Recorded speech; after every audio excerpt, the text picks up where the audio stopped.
যারা সব সময় আস্তাগফিরুল্লাহ পড়ে তাদের রিজিকের কোনো টেনশন হয় না, রিজিক নিয়ে তাদের আর কোনো চিন্তা থাকে না। আল্লাহ নবী নূহ আলাইহিস সালাম যিনি ওনার জাতিগোষ্ঠীকে বলেছিলেন ফাকুলতু আস্তাগফিরু রাব্বাকুম ইন্নাহু কানা গাফফারা, তোমরা বেশি বেশি ইস্তেগফার পড়ো, তিনি ক্ষমাশীল। ইস্তেগফার পড়লে কি হবে? ইউরসিলিস সামাআ আলাইকুম মিদরারা, রহমতের বৃষ্টি বর্ষণ হবে, তোমাদের জমিগুলো উর্বর হবে। ওয়া ইউমদিদুকুম বিআমওয়ালি ওয়া বানিন, আল্লাহ তাআলা তোমাদেরকে সম্পদে বারাকা দিবেন, সন্তানে বারাকা দিবেন। ওয়া ইয়াজআল লাকুম জান্নাতিন ওয়া ইয়াজআল লাকুম আনহারা, তোমাদের ফসল ক্ষেতগুলো সবুজ শ্যামল হয়ে ভরপুর হবে, তোমাদের রিজিকে বারাকা নেমে আসবে। তাহলে আমরা যেন বেশি বেশি ইস্তেগফার করি। বিষ্ণু ইসা ইসলাম বলেছেন মান লাযামাল ইস্তিগফার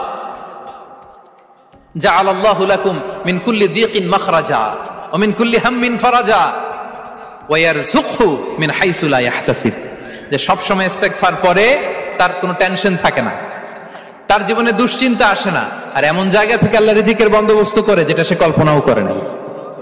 সুবহানাল্লাহ বিহামদিহি। আমরা যেন বেশি বেশি ইস্তেগফার করি। আস্তাগফিরুল্লাহ এটা হচ্ছে ভেরি শর্ট ফর্ম অফ ইস্তেগফার, অথবা পড়তে পারেন আস্তাগফিরুল্লাহাল্লাযী লা ইলাহা ইল্লা হুয়াল হাইয়ুল কাইয়্যুম ওয়া আতুবু ইলাইহি। সাইয়্যিদুল ইস্তেগফার মুখস্থ আছে না আমাদের?